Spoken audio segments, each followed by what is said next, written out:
You know the Spartans of Thermopylae, the 300 warriors who made their last stand against the Persian Empire. But what if I told you that wasn't their final fight? Because years later, in a battle few remember, a forgotten Spartan force faced the Persians again, but on the enemy's own shore. This is the lost story of Mycale, where Spartan warriors far from home led one final brutal assault. But history forgot them. It's 479 BCE. Greece is still bleeding from the Persian invasions. Athens lies in ruins. Thermopylae was a symbol, but not a victory. The Persians still control vast swaths of land, and their navy rules the Aegean. Then, Sparta does something unexpected.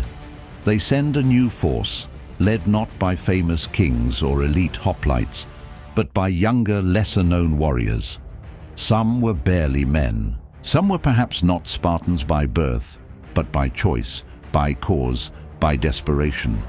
They're joined by Athenian ships, allies for now, but not equals. Their target, Mycale, a Persian stronghold across the sea in what we now call Turkey. The Greeks sail across hostile waters.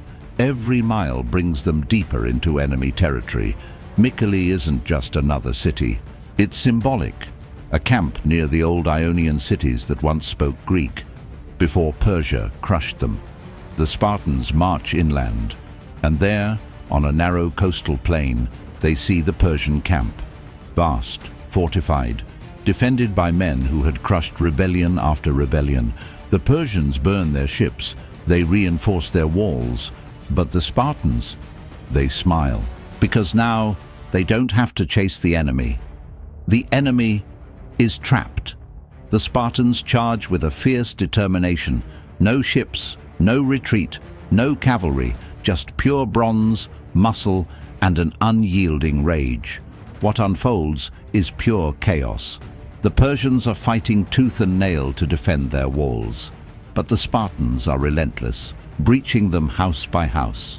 Picture it, fire lighting up the night, the clash of steel, and the screams of men echoing through the streets.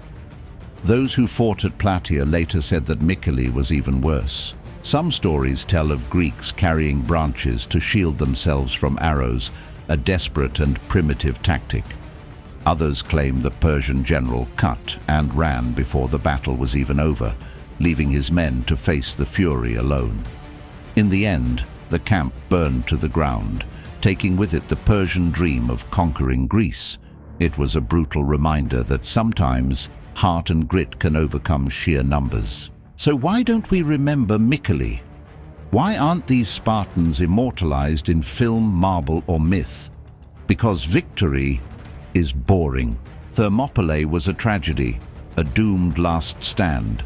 Mycale was a victory that didn't fit the story. It lacked Leonidas. It lacked martyrdom. It lacked drama. So it was quietly buried, overshadowed by Plataea, where the land forces broke Persia, lost in scrolls, reduced to a footnote. But the ruins of Mycale still exist, scorched earth, broken walls, and in the soil the iron tips of Spartan spears, still blackened by fire. Archaeologists found bones in armor, men who never made it home, Spartans who died not defending Greece, but striking deep into the empire that once tried to destroy them. They weren't part of the famous 300, they weren't led by gods or kings, but they fought and died, so others wouldn't have to. We forget their names, but history was shaped by their silence. And here's the question: how many more Spartan last stands are still buried beneath the sand?